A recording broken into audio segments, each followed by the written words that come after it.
देखिए, जो कुत्ते बिल्ली होते हैं वो भी अपने संबंधों के बारे में सजग होते हैं। नहीं, अगर देखेंगे बच्चों को जन्म देने के बाद माता बहुत मेहनत करती है, वो खाना लेके आएगी, सबके लिए, बच्चों के लिए पालन करेगी। तो बच्चों का पालन करना, इन संबंधों का पालन करना तो जानवर भी करता है।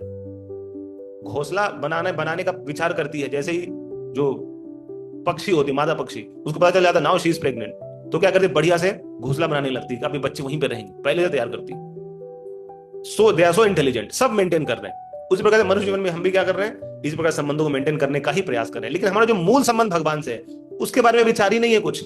हम उसको भूल के कर रहे हैं। यहाँ पे हम अपना विस्तार ही कर रहे हैं भौतिक संसार में। आज एक संबंध, कल और संबंध, और इस प्रकार से हमें लगता है भौतिक संबंध में आनंद मिल जाएगा, लेकिन आनंद तो है नहीं। ये संसार है, दुख हाल है, मां शाश्वतम। भगवान पर हर संबंध में दुख मिलता है।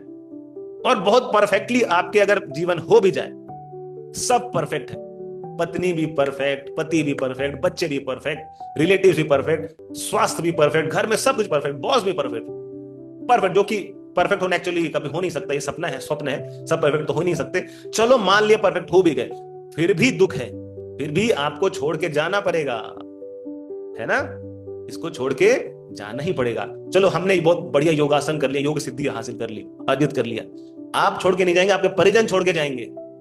कष्ट तो होगा दोनों समय, है ना, क्योंकि हमारी आसक्ति इतनी है। हमने क्या समझा है, ये जो हमारा जीवन है ना, इटर्नल है, हमारा संसार हमेशा रहेंगे, हम बने तुम बने एक दूसरे के लिए। सातों जन्म में बहुत सारे सॉन्ग्स इस प्रकार से रखते हैं। कल्पना के एक कल्पना वाला जीवन है, कल्पना में रहते हैं, मनोकल्पना में जीवन यापन कर रहे हैं, और हमें लगता है कि ये भौतिक संबंध में आनंद प्रदान करेंगे। लेकिन जब कष्ट होता है, समझ में आता है नहीं भाई, इस संसार में कोई, ये दुनिया, ये महफिल मेरे काम की नहीं, कोई इस संसार में हमारे काम का नहीं है, बस एक ही है। तब भगवान के बारे में वाणी याद आती है। भगवान ने कहा था, हाँ, भक्ति विनोद ठाकुर ने हमें भजन दिया था, आमे बिना बंधु क्या अच्छे तुम्हार, चलो चलो भगवान के पास चलते हैं। तो भगवान की शरण जाते हैं। लेकिन भगवान इसके लिए हमें आकर्षित करने को आते हैं, अपने पूरे पार्षदों के साथ आते हैं, अपने धाम के साथ आते हैं, अपना नाम देके जाते हैं।